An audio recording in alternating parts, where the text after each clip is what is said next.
Capítulo 2. A importância da Casa do Transformador para o desenvolvimento de Rio do Sul. A existência da Casa do Transformador em Rio do Sul está relacionada ao período que surgiu a necessidade de acesso à energia elétrica em maior escala, a partir da década de 1930, quando houve a emancipação político-administrativa do município. Considerável número de colonos se dedicavam ao cultivo da lavoura naquele período, porém, não eram todas as famílias que obtinham sustento através da agricultura. O recém-criado município contava com diversos serviços e estabelecimentos comerciais e industriais. O jornal O Agricultor destaca as principais atividades econômicas da década de 1930. O município possuía fábricas de manteiga, queijo, banha e produtos suínos, cerveja, gasosa, vinhos, licores, bombons, gelo, vinagre, tapioca, torrefação e moagem de café, engenhos de farinha, de mandioca e fubá, engenhos de açúcar e aguardente, móveis, vassouras, curtume, charqueadas, alcatrão e artefatos de alumínio. Nota 1. A expressiva quantidade de árvores de peroba, sassafrás, araribá, jacarandá, pinho, cedro, pequiá, louro, pindavuna, ipê, entre outras, favorecia a extração de madeira. Nota 2. A atividade madeireira tornou-se significativa para a economia de Rio do Sul. Houve o surgimento de várias serrarias e de estabelecimentos que fabricavam e vendiam móveis. Nota 3.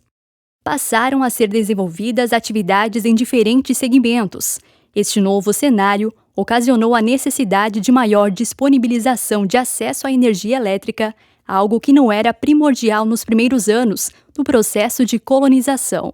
O ciclo da madeira teve início nos anos 1930 e foi um dos principais acontecimentos da história do município. Ocorreu na época da emancipação político-administrativa de Rio do Sul e da construção de um trecho da Estrada de Ferro Santa Catarina.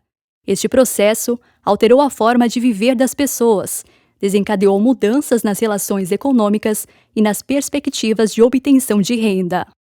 As atividades madeireiras passaram a se destacar em relação às demais, ocupando uma posição econômica de destaque. Na década de 1940, Rio do Sul chegou a contar com 140 serrarias e 13 fábricas de beneficiamento de madeira. Existiam compradores de vários municípios catarinenses, de cidades do Rio de Janeiro e clientes de outros países, como Alemanha e Estados Unidos. Tomazini Rohehan, 1999.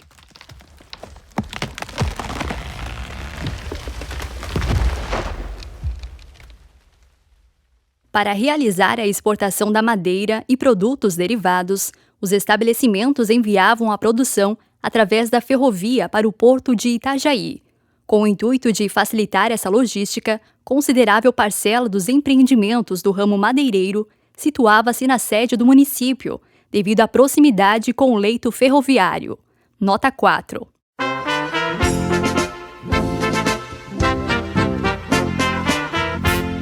A imagem sem cores mostra uma tora de madeira enorme que seria transportada por 8 bois que também aparecem na foto. Antes de iniciar o deslocamento da madeira com o carretão, 5 homens se posicionaram para a fotografia. 2 estão sentados na tora, enquanto outros 3 estão em pé em cima da madeira. Através da presença destes indivíduos, constata-se o tamanho impressionante das árvores do tempo da colônia. A tora aparece no lado esquerdo da imagem, que apresenta um aspecto interiorano. No lado direito da foto, nota-se os bois que puxariam o carretão. Ao lado dos animais, aparece um senhor sentado no pasto. Ao fundo da imagem, observa-se uma quantidade expressiva de pastos e vegetações. A foto antiga tem pouca resolução, mas existe a possibilidade de constatar a presença de 7 casas com telhados inclinados e de árvores nas proximidades destas residências. A partir do surgimento do ciclo da madeira, constatou-se que havia a necessidade do município ser melhor atendido no fornecimento de energia elétrica. O aperfeiçoamento deste serviço seria fundamental para oportunizar a ampliação das atividades econômicas. A oferta seria de grande importância para contemplar os inúmeros empreendimentos que precisavam de energia elétrica, com o intuito de aprimorar seus produtos. Além de facilitar a rotina de trabalho dos estabelecimentos, beneficiaria também as residências. Foi neste contexto que a empresa Força e Luz passou a atender a região de Rio do Sul. A primeira iniciativa de fornecimento de energia para o município ocorreu no ano de 1926, com a instalação de um locomóvel na serraria de Rodolfo Odebrecht. Durante o dia, o equipamento fornecia energia para esse estabelecimento e, à noite, para casas próximas. A serraria funcionava no lugar onde hoje existe o Parque Universitário Norberto Fran, da Unidave. No ano de 1909, houve a constituição da empresa de eletricidade Salto em Blumenau, que foi a responsável pela construção da usina Salto Weissbach. Após a inauguração da usina, em 1914, a primeira indústria a ser contemplada com o recebimento de energia foi a Irmãos Zering de Blumenau. Em 1915, foi acionada a segunda máquina, possibilitando o atendimento para os municípios de Itajaí, Gaspar e Ilhota. No ano de 1929, entrou em operação a terceira unidade geradora e, na década de 1940, a quarta máquina da usina. Segundo Bastos, 1998, em 1920, a empresa de eletricidade Salto foi vendida para empresários paulistas, passando a denominar-se Empresa Força e Luz Santa Catarina, S.A. 4 anos depois, foi adquirida por um grupo de empresários catarinenses. O fornecimento de energia elétrica da Força e Luz para Rio do Sul teve início em 1937. Com o passar dos anos, o atendimento tornou-se insuficiente e já não satisfazia as necessidades de consumo do recém-emancipado município. O desenvolvimento estava acontecendo rapidamente e foram surgindo novas demandas.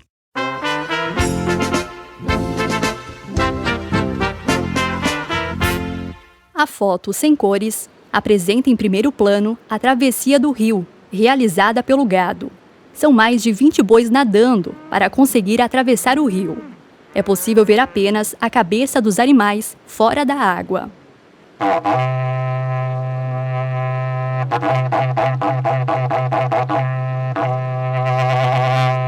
O registro foi feito a partir da margem do rio, onde hoje existe o prédio do Banco do Brasil. Nas primeiras décadas de colonização, a população pioneira não contava ainda com a ponte Kurt-Ehring. Por esse motivo, a utilização da balsa era essencial para realizar atividades básicas do cotidiano. É importante explicar que nos primeiros anos de atividades da balsa, a estrutura não possibilitava que os animais fizessem a travessia. Somente as pessoas podiam utilizar a balsa.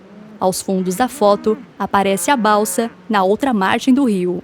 Na beira do rio, aparecem vários homens colocando a boiada para dentro, para que iniciem a travessia.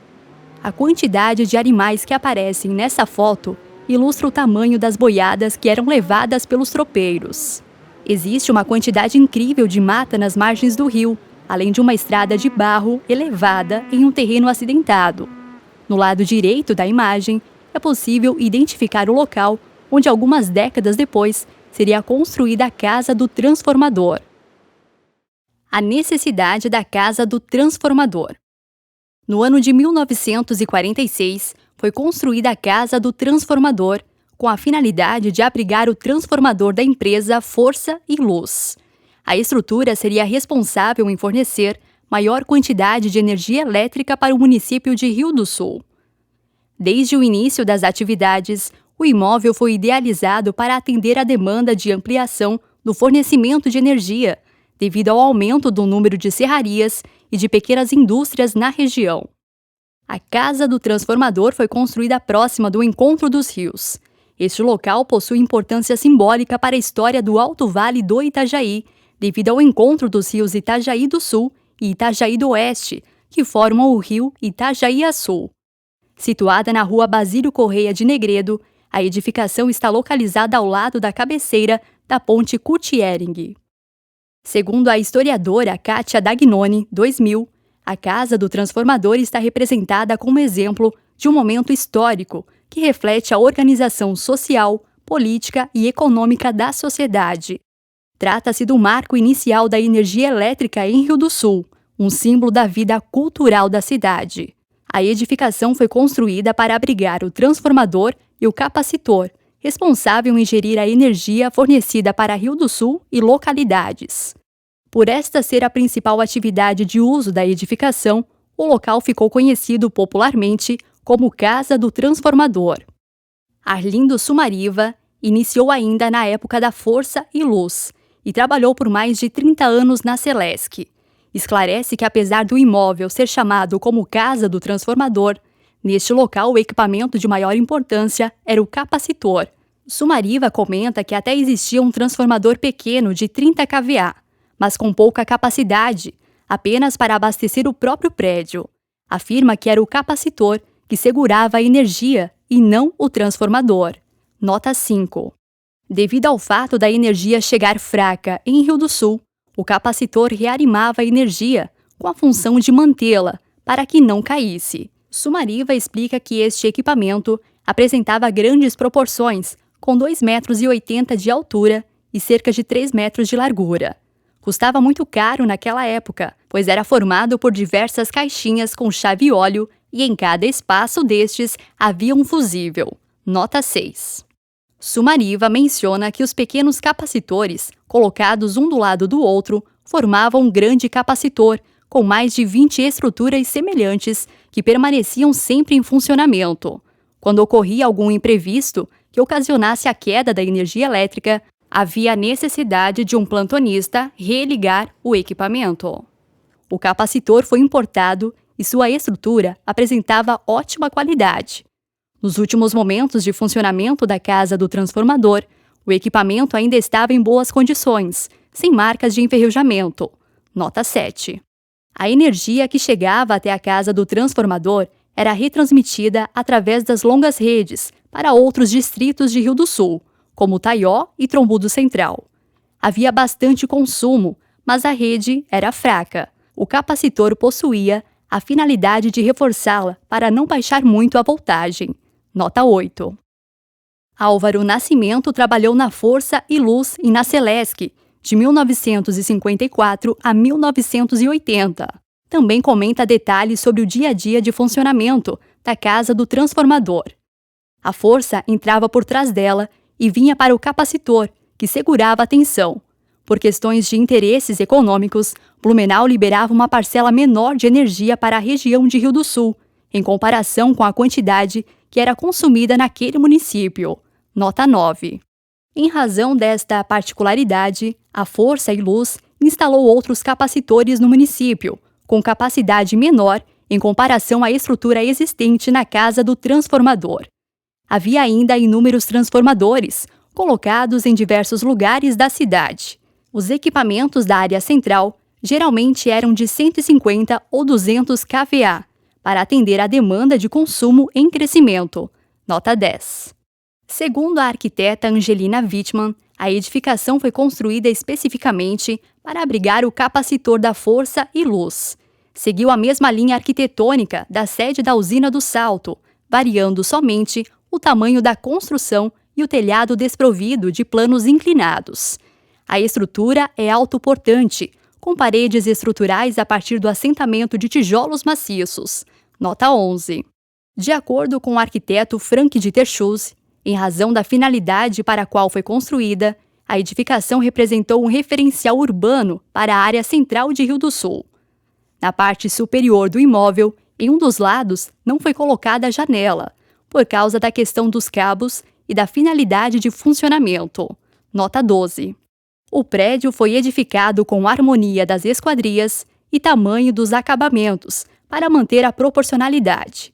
O imóvel apresenta elementos do estilo Art Deco, principalmente em função das dimensões das esquadrias, preocupação com as fachadas e janelas verticalizadas. Segundo Frank, deve ser observada a marcação das colunas em alto relevo e o rebatimento das esquadrias na parte superior da fachada lateral. Nota 13.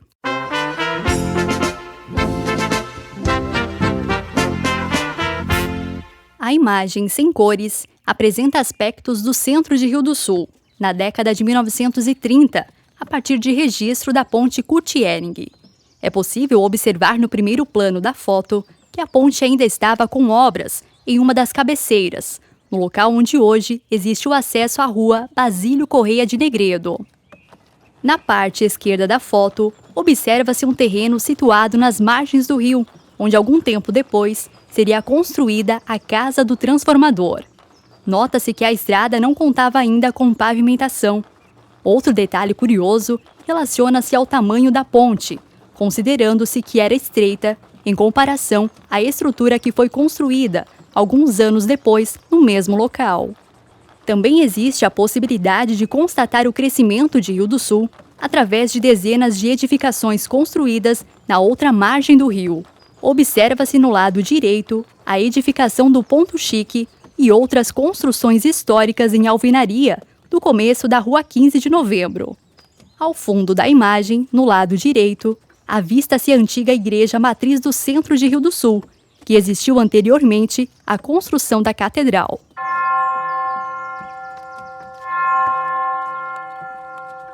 Ao centro da imagem, mesmo com a falta de resolução, constata-se o progresso da Rua Carlos Gomes, que já contava com diversos estabelecimentos. No lado esquerdo da foto, destaque para a imponente edificação da família Dorigatti, com arquitetura diferenciada. No lugar onde existia essa residência, atualmente está localizado o prédio do Banco do Brasil. A importância da Casa do Transformador para a região. No período de funcionamento da Casa do Transformador, a região do Alto Vale do Itajaí dependia exclusivamente da energia elétrica produzida na usina Salto Weissbach, em Blumenau. Através da rede existente, a energia era enviada até Ibirama, sendo depois destinada até a Casa do Transformador. Existiam limitações técnicas no início das atividades da Força e Luz em Rio do Sul. Mesmo diante destes desafios, a ampliação do fornecimento de energia proporcionou que o município vivenciasse outro patamar de desenvolvimento e progresso. A partir deste novo cenário, ocorreu o fortalecimento das atividades econômicas e a expansão do processo de industrialização. Nota 14. Na visão de Bastos, 1998, página 48, a introdução da energia elétrica e o acesso aos bens e serviços proporcionaram mudanças na vida das pessoas, que passaram a ter acesso a outras atividades, antes dificultadas pela falta de luz.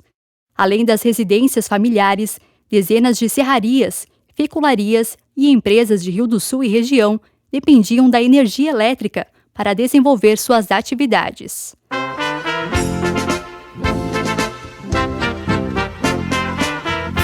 A foto sem cores apresenta em primeiro plano a travessia da balsa, que estava transportando um carro de mola, que era o táxi de épocas anteriores.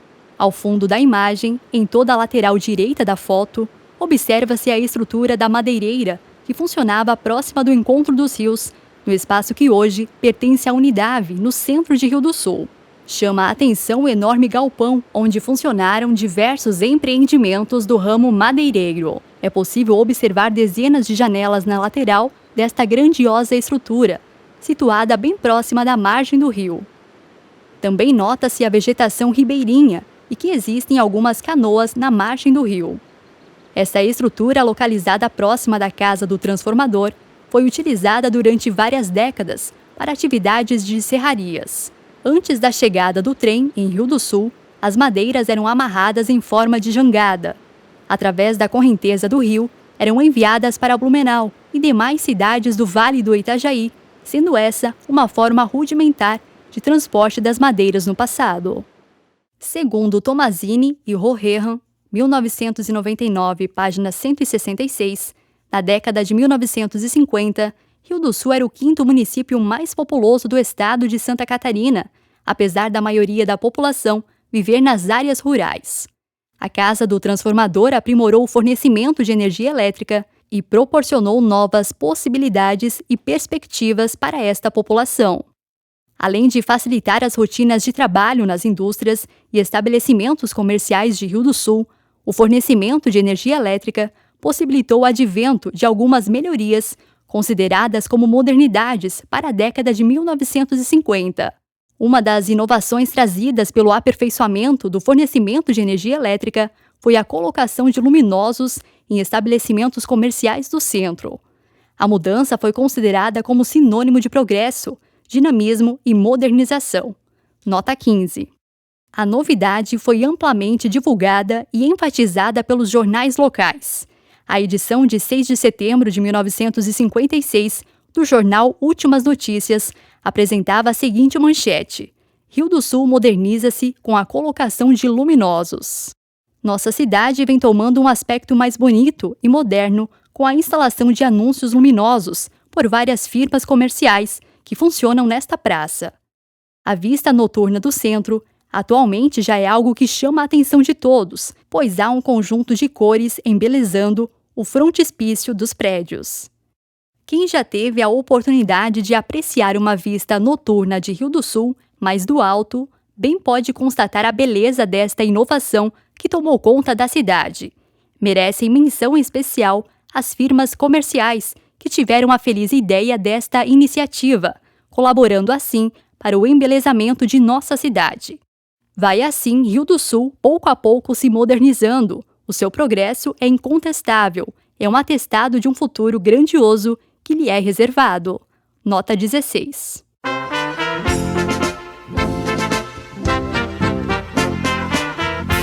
Mesmo diante da importância da Casa do Transformador para Rio do Sul, não existem fotografias antigas específicas da edificação.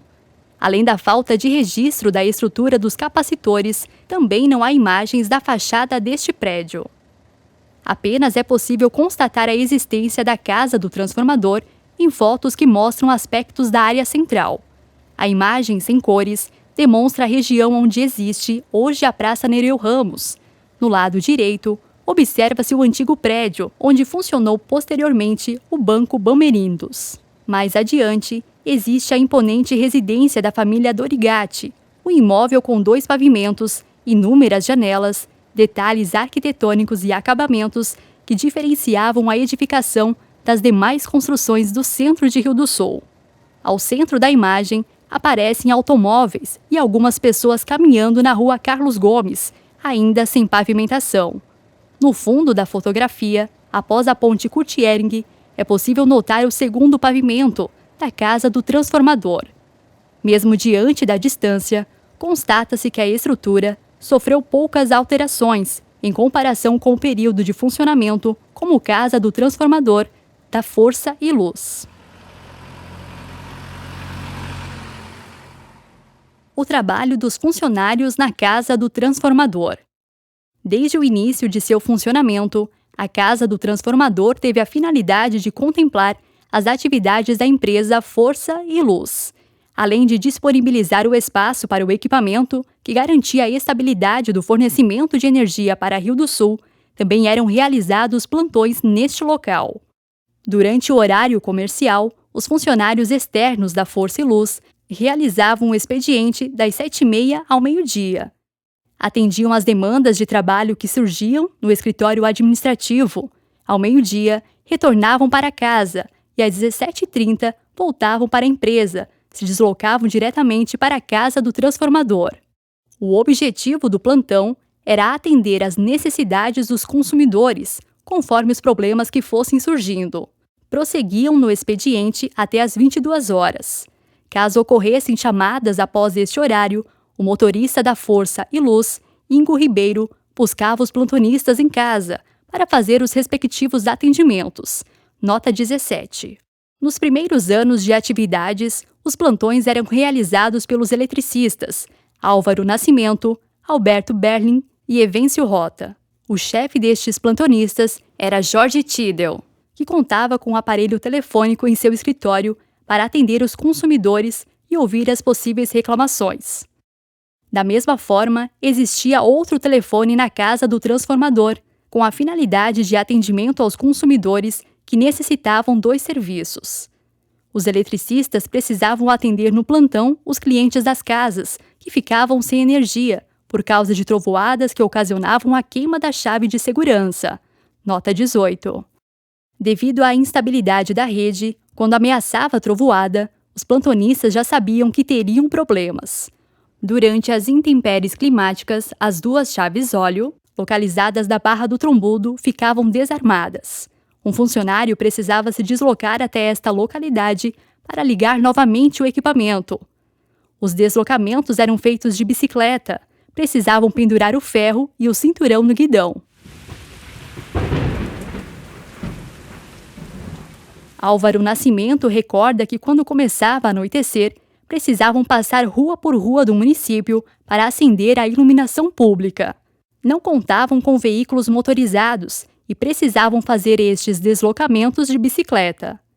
De manhã cedo, retornavam às 6h30 e a primeira atividade era percorrer novamente todas as vias de Rio do Sul para apagar as lâmpadas dos postes. Realizavam manualmente este trabalho, porque ainda não existiam mecanismos tecnológicos que permitissem o acendimento automático da iluminação pública. Nota 19. Na década de 1950, era raro achar um profissional eletricista e os funcionários da Força e Luz precisavam realizar atendimentos nas casas. Faziam instalações elétricas, consertavam ferros de passar roupa, fogareiros, aquecedores e chuveiros. Antes da década de 1960, não existia ainda estabelecimento comercial neste ramo em Rio do Sul. De acordo com Álvaro Nascimento, nos primeiros anos de funcionamento, a casa do transformador não contava com uma escada com degraus. Havia apenas uma escada de ferro na parede e precisavam utilizá-la para chegar ao pavimento superior, onde estava localizada a chave óleo, o transformador e o capacitor. Posteriormente, a Força e Luz resolveu fazer uma modificação e usaram por determinado período a parte superior para atividades de escritório. Foi construída então uma escada com degraus. A partir daquele momento, no piso superior, organizou-se um pequeno escritório para realizar o atendimento aos clientes. Na parte do porão desta edificação, eram colocados materiais como medidores utilizados pelos plantonistas. Nota 20. O padrão ISO de qualidade, a Comissão Interna de Prevenção de Acidentes de Trabalho e as normas de segurança eram uma realidade inimaginável no tempo de funcionamento da casa do transformador, quando Álvaro Nascimento realizava a limpeza da rede elétrica. Os plantonistas não usavam luva, nem capacete, trabalhavam sem qualquer equipamento de segurança. Os postes não contavam ainda com isolamento, na fiação que proporcionava a ligação da energia elétrica para as casas. Precisavam colocar a mão por entre estes fios para fazer os procedimentos. Nota 21. Os plantonistas trabalhavam bastante no período noturno para atender demandas que surgiam por causa das redes antigas. Em momentos de trovoadas, os postes de madeira apodrecidos pelo tempo acabavam caindo, havendo a necessidade de atendimento urgente. Arlindo Sumariva ressalta que a estrutura da Força e Luz era tão precária que os plantonistas não contavam com escadas, sendo necessário subir nos postes de madeira sassafrás com o auxílio de ganchos. Havia vários tipos de ganchos, sendo alguns mais grossos para conseguirem subir nos postes feitos com ipê. Utilizavam os ferros meia-lua para abraçarem os postes e assim conseguirem subir. Sumariva confirma que não utilizavam luva, capacete e botinão no momento de fazer as ligações das casas nessas redes. Somente anos depois, quando a empresa foi adquirida pela Celesc, que foram inseridos os procedimentos de segurança e passaram a receber os equipamentos adequados. Nota 22. Em consequência da falta de segurança nos procedimentos, os plantonistas da casa do transformador vivenciaram inúmeras situações de risco.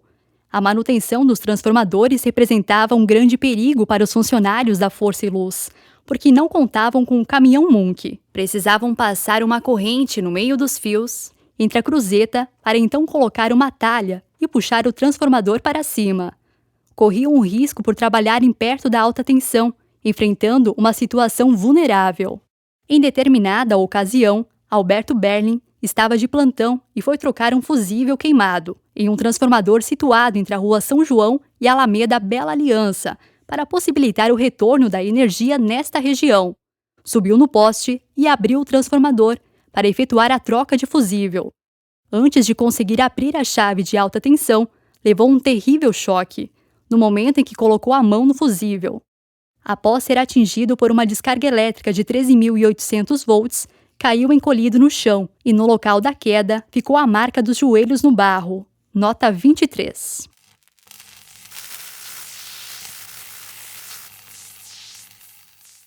Pessoas que moravam nesta rua foram socorrer Alberto, que teve muita sorte e sobreviveu após ser hospitalizado. Toda a pele do seu corpo caiu, inclusive os cabelos, levando bastante tempo para se recuperar. Quando se recorda das condições de risco do trabalho e da falta de equipamentos de segurança, Arlindo Sumariva comenta: um descuido, e podia morrer. Não sei como não morremos tudo. Nota 24. A empresa não contava com caminhão para transporte dos postes. Conforme menciona Sumariva, precisavam utilizar alavancas e carregar manualmente os postes. Alguns postes feitos de madeira de ipê pesavam quase 500 quilos, havendo a necessidade de 6 homens para carregá-los.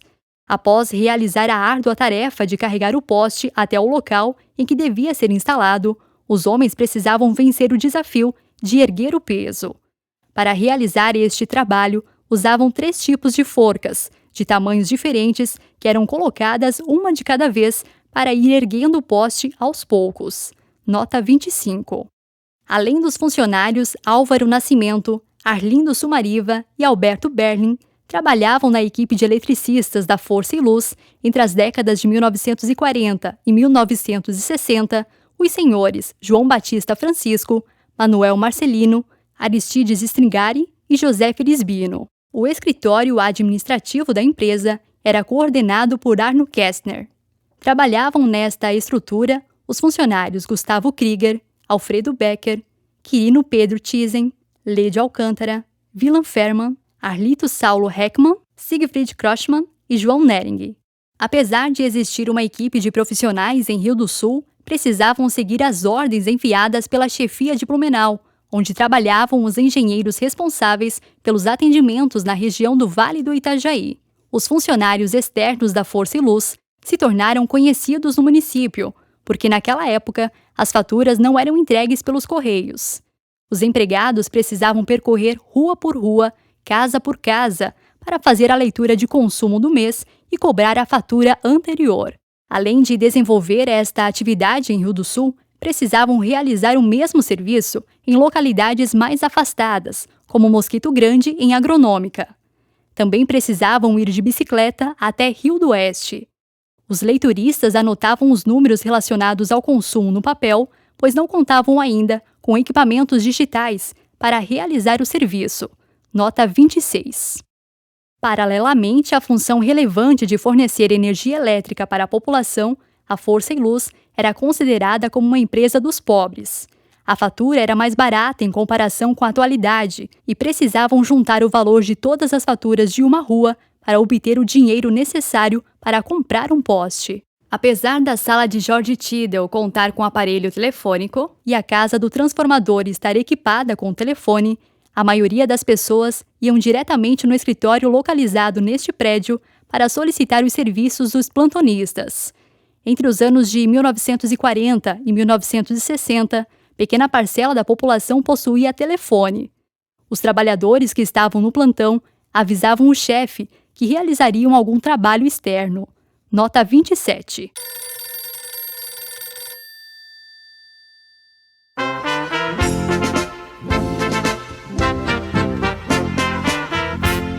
A imagem com cores apresenta o senhor Álvaro Nascimento de perfil.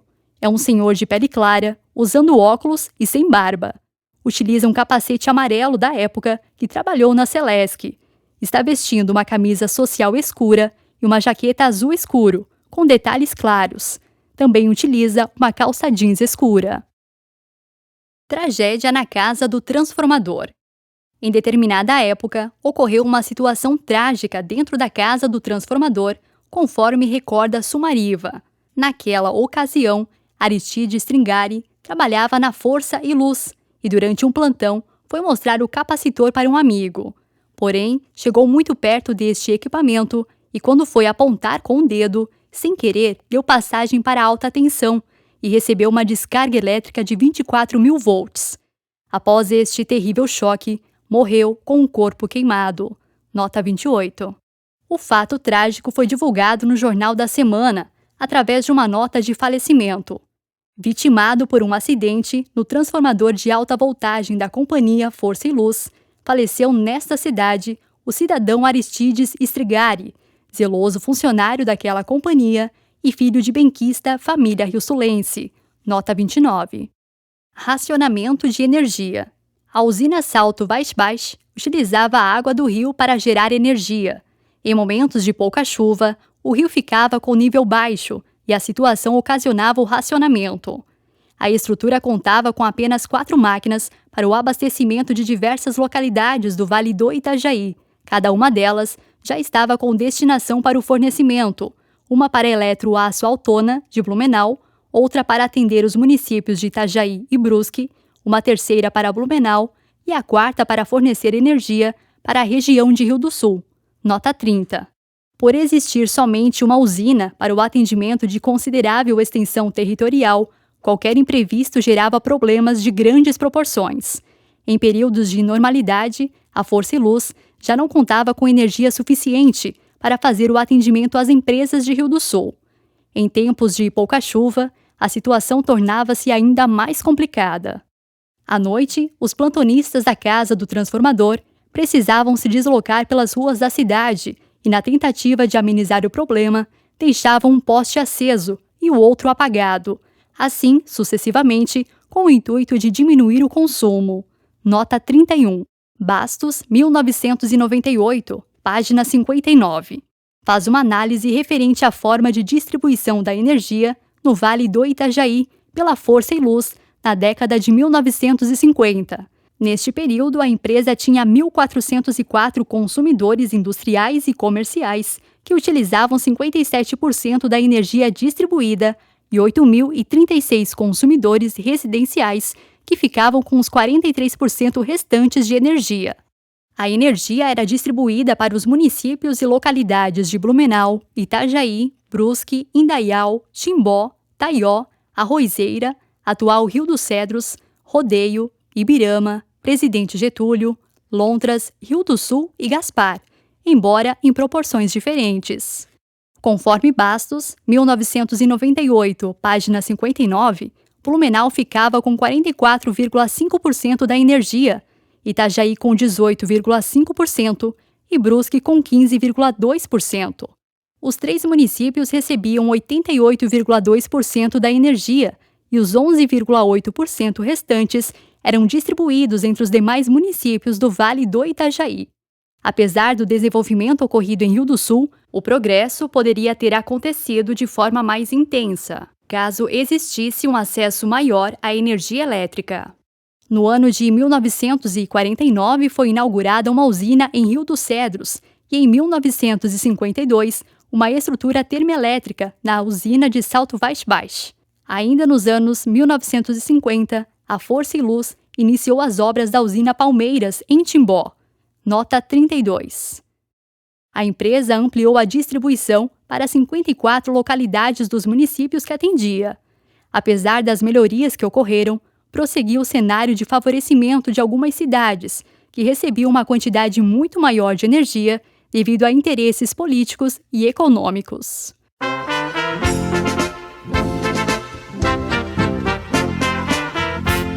A imagem sem cores apresenta um movimento intenso na rua Carlos Gomes, demonstrando o cenário de desenvolvimento vivenciado em Rio do Sul. Ao centro da imagem, é possível observar a larga via, que na época contava com mão inglesa, considerando-se que atualmente tem mão única.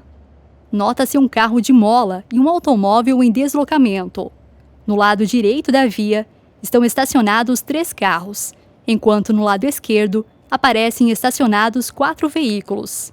Esse é um fato que chama a atenção, porque constata-se que os veículos motorizados estavam substituindo os transportes com tração animal. Perto do carro de mola, observa-se um grupo de pessoas conversando com o condutor do táxi do passado. Outro aspecto curioso relaciona-se às pessoas caminhando no meio da rua. Trata-se de uma dinâmica totalmente diferenciada com a realidade atual, onde torna-se muito perigoso esse tipo de comportamento. Realmente era uma outra época e esse aspecto foi felizmente retratado pelo fotógrafo. Nas calçadas dos dois lados da rua Carlos Gomes, são observadas dezenas de pessoas. A calçada do lado esquerdo apresenta tamanho semelhante à atualidade. No entanto, a calçada do lado direito tem praticamente o dobro do tamanho, em comparação à realidade atual. Nota-se ainda que no local onde hoje existe o calçadão, no centro de Rio do Sul, havia uma rua, sendo possível constatar o acesso a essa via. A maioria das edificações que aparecem na imagem foram modificadas ou demolidas com o passar das décadas. O padrão arquitetônico destas construções é diferenciado em relação à arquitetura dos estabelecimentos comerciais do momento atual do centro de Rio do Sul. No fundo desta fotografia, que mostra dezenas de elementos históricos, aparece a parte superior da Casa do Transformador. O encerramento das atividades. A Casa do Transformador funcionou por quase 20 anos em Rio do Sul, até o momento que a Força e Luz foi adquirida pelas Centrais Elétricas de Santa Catarina, S.A. A Celesc foi criada em 9 de dezembro de 1955, pelo governador Irineu Bornhausen. Em 11 de abril de 1956, o presidente Juscelino Kubitschek editou o decreto que autorizava o funcionamento da empresa e a instalação ocorreu no dia 4 de agosto de 1956. Hamilton e Marcum, 2006, página 65, ressaltam que a Celesc foi idealizada para capitanear o progresso catarinense, pois o cenário energético de Santa Catarina até 1955 era precário. À época, a economia do estado começava a ganhar expressão e a crescente urbanização exigia soluções integradas e infraestrutura eficiente. Segundo Bastos, 1998, página 49, no dia 24 de abril de 1964, a Força e Luz foi incorporada pelas Centrais Elétricas de Santa Catarina, S.A. O escritório da Celesc de Rio do Sul optou pelo desligamento do capacitor, que funcionava no espaço da Casa do Transformador. Os funcionários ficaram algum tempo fazendo plantão, mas o equipamento já estava desativado. Álvaro Nascimento destaca que, posteriormente, a estrutura foi levada da Casa do Transformador para o município de Trombudo Central. Nota 33. A primeira edificação de Rio do Sul a ser tombada como patrimônio. A Casa do Transformador foi utilizada pela empresa Força e Luz e depois transferida para a Celesc. Posteriormente, o imóvel pertenceu a outras pessoas, sendo utilizado para o funcionamento de estabelecimentos comerciais. Como forma de preservar esta história e valorizar a importância que a Casa do Transformador representou para o desenvolvimento de Rio do Sul, a edificação foi tombada através do Decreto número 36, de 10 de fevereiro de 2004, e inscrito no livro Tombo Histórico da Fundação Cultural de Rio do Sul. A Casa do Transformador foi o primeiro imóvel tombado como patrimônio material de Rio do Sul. Segundo o arquiteto Frank Dieter Schuss, o tombamento aconteceu graças à atitude da arquiteta Maristela Macedo Poleza, que ingressou com pedido na Prefeitura Municipal de Rio do Sul, no momento que algumas pessoas pensavam em derrubar o imóvel para abrir um novo acesso a partir deste local. Nota 34. Posteriormente, a arquiteta acionou a Justiça Comum, que determinou que a Prefeitura de Rio do Sul tombasse a Casa do Transformador. Franklin salienta que o tombamento desta edificação foi um marco na história do município. O esforço de alguns abnegados foi fundamental para garantir a preservação da memória, arquitetura e dos referenciais urbanos de Rio do Sul. Nota 35. Nos dias atuais, a Casa do Transformador se destaca no contexto em que está inserida, porque se diferencia das demais construções que existem no seu entorno. Franklin comenta que a edificação sofreu algumas descaracterizações, mas que ainda é possível recuperar a originalidade sem a necessidade de investimentos com custos elevados. Nota 36.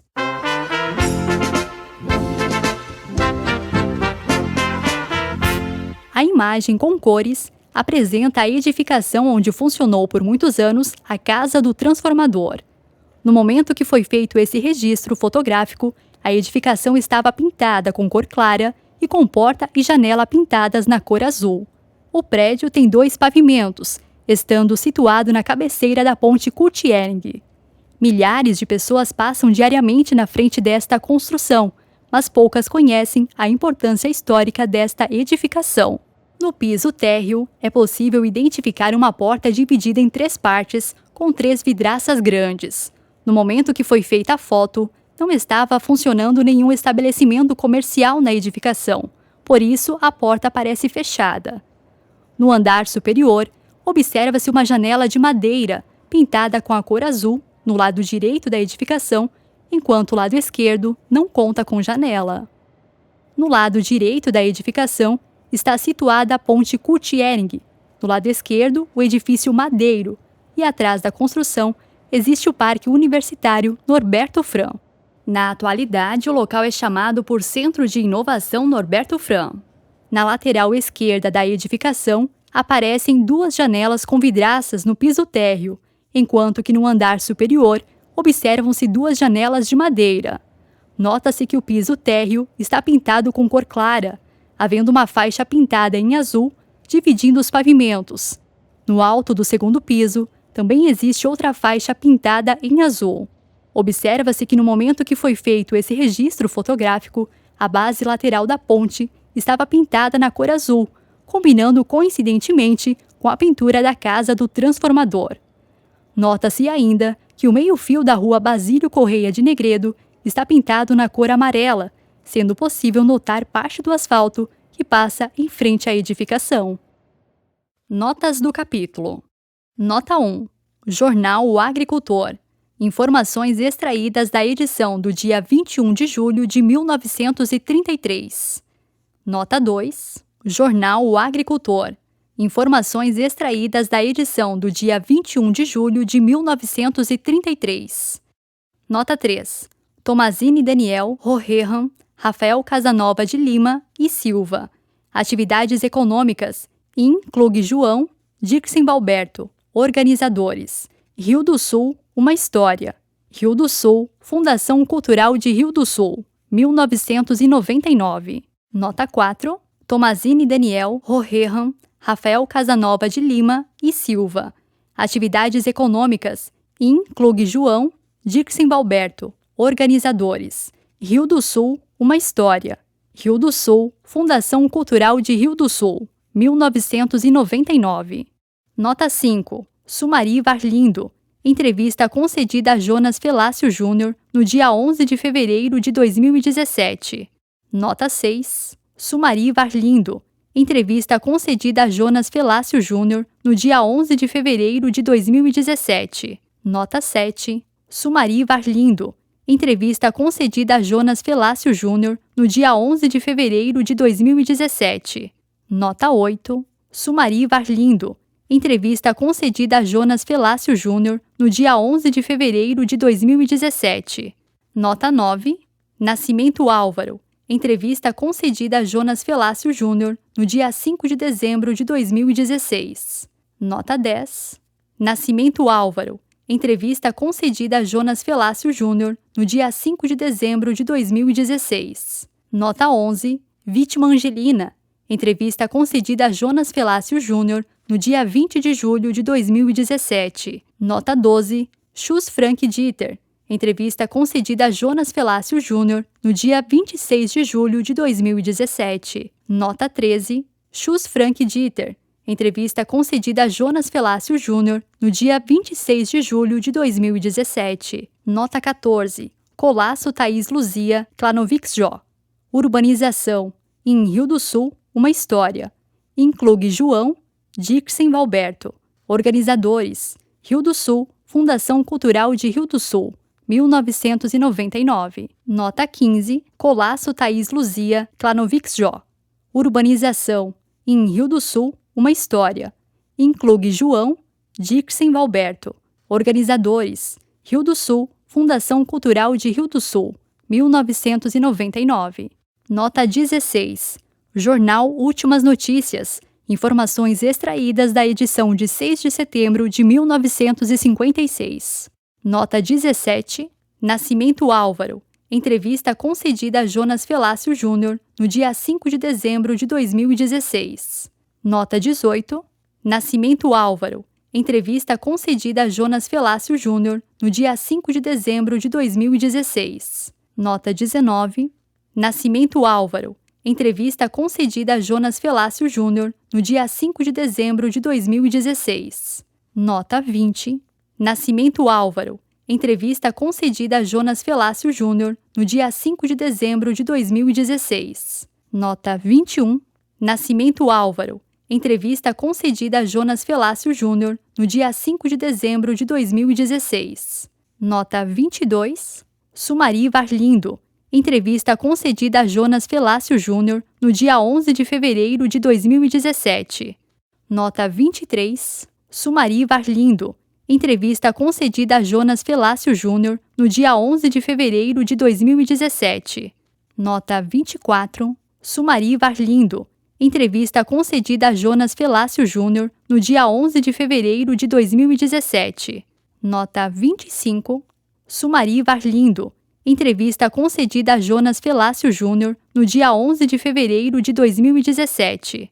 Nota 26. Sumari Varlindo. Entrevista concedida a Jonas Felácio Júnior no dia 11 de fevereiro de 2017. Nota 27. Nascimento Álvaro. Entrevista concedida a Jonas Felácio Júnior no dia 5 de dezembro de 2016. Nota 28. Sumari Varlindo. Entrevista concedida a Jonas Felácio Júnior no dia 11 de fevereiro de 2017. Nota 29. Jornal da Semana. Informações extraídas da edição número 23 de 1949, ano 1, página 4. Nota 30. Nascimento Álvaro. Entrevista concedida a Jonas Felácio Júnior no dia 5 de dezembro de 2016. Nota 31. Bastos Maria do Carmo dos Santos. Luzes e Sombras. A história da empresa Força e Luz Santa Catarina S.A. Florianópolis, 1998. Dissertação de mestrado, Universidade Federal de Santa Catarina. Nota 32. Nascimento Álvaro. Entrevista concedida a Jonas Felácio Júnior no dia 5 de dezembro de 2016. Nota 33. Chus Frank Dieter. Entrevista concedida a Jonas Felácio Júnior no dia 26 de julho de 2017. Nota 34. Chus Frank Dieter. Entrevista concedida a Jonas Felácio Júnior no dia 26 de julho de 2017. Nota 35. Chus Frank Dieter. Entrevista concedida a Jonas Felácio Júnior no dia 26 de julho de 2017.